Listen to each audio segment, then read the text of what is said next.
কথা হচ্ছে যে আমরা সচিবালয়টা দিয়ে সরকারি অফিসগুলো যেন একবার ব্যবহার্য প্লাস্টিক থেকে সরে আসে সেই যাত্রাটা শুরু করলাম। আমরা ক্যাবিনেট সচিবের সাথে অন্যান্য সচিবদেরকে নিয়ে মিটিং করেছি এবং সেখানে এই কথাটা বলা হয়েছে। কোন কোন বিষয় প্রাথমিকভাবে আমরা সচিবালয়ে আর আনবো না সেটাও বলা হয়েছে।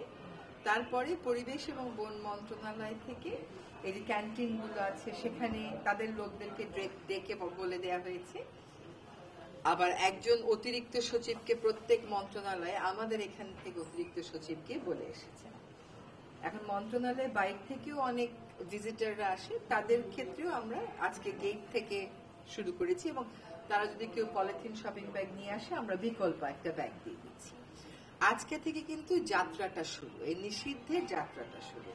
আমরা 31শে ডিসেম্বর পর্যন্ত নিয়মিত মনিটর করব।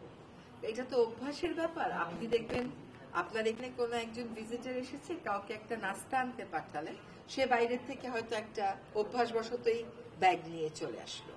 সেটা যাতে না হয় সেজন্য আজকে থেকে নিয়ে শুরু করে 31শে ডিসেম্বর পর্যন্ত আমরা নজরদারিটা করব। আশা করি 1 জানুয়ারি থেকে সচিবালয় সম্পূর্ণভাবে একবার ব্যবহার্য প্লাস্টিক মুক্ত হবে। পানির বোতলটা আমরা প্রথম থেকেই ডিসকারেজ করছি। তারপরেও অনেক মন্ত্রণালয় যেটা করে একবারই অর্থ বছরের শুরুতে অনেক বোতল কিনে ফেলে। সেইগুলো আমরা কিন্তু যখন যে মিটিং এ যাই, এখন ওই মিটিং গুলো তার পানির বোতল দেয় না। তারপরেও যে একেবারেই নেই সেটা বলতে পারছি না, কিন্তু একেবারে নেই এর যাত্রাটা আমরা আজকে থেকে শুরু করলাম। আশা করি 31শে ডিসেম্বরের মধ্যে একেবারে নেই করে ফেলতে পারবো। 1 জানুয়ারি থেকে আপনি আর কোনো পানির বোতল দেখবেন না। এখনো বেশিরভাগ মন্ত্রণালয়ে গেলেই আপনি এটা পাবেন। ব্যবস্থা ঠিক না, এটা তো আসলে অভ্যাস পরিবর্তনের জন্য একটা মনিটরিং করছি। সিঙ্গেল ইউজ প্লাস্টিক তো বাংলাদেশে নিষিদ্ধ না, আমরা ডিসকারেজ করছি। আমরা যদি দেখি সরকারি লেভেলে আমরা সফল হতে পারি, আমাদের সরকারি লেভেলের আগেও কিন্তু বেশ কিছু বিশ্ববিদ্যালয়, বেশ কিছু দূতাবাস তাদের নিজের আঙ্গিনাকে সিঙ্গেল ইউজ প্লাস্টিক মুক্ত ঘোষণা করেছে। যেমন আপনি একটু আগে যে নর্ডিক দূতাবাসেরা আমাদের এখানে ছিল, তাদের কোনো দূতাবাসে আপনি আর সিঙ্গেল ইউজ প্লাস্টিক পাবেন না। তেমনি ভাবে আপনি যদি ব্র্যাক ইউনিভার্সিটিতে যান, তারা তাদের ক্যাম্পাসকে সিঙ্গেল ইউজ প্লাস্টিক মুক্ত ঘোষণা করেছে। ইডেন বিশ্ববিদ্যালয় তার ক্যাম্পাসকে মুক্ত ঘোষণা করেছে। তো সিঙ্গেল ইউজ প্লাস্টিকের যেহেতু নিষেধাজ্ঞা নেই, সেহেতু এখানে ব্যবস্থার বিষয় নেই।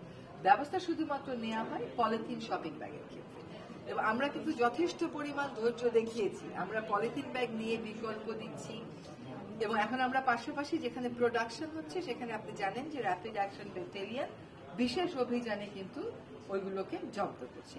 তো মানুষের অভ্যাস পরিবর্তন, উৎপাদন নিয়ন্ত্রণ, ব্যবহার নিয়ন্ত্রণ, এই সবগুলোকে একটা নির্দিষ্ট সময়ের ভিতর ধরে আমরা চেষ্টা করছি মানুষ যাতে এখান থেকে সরে আসে।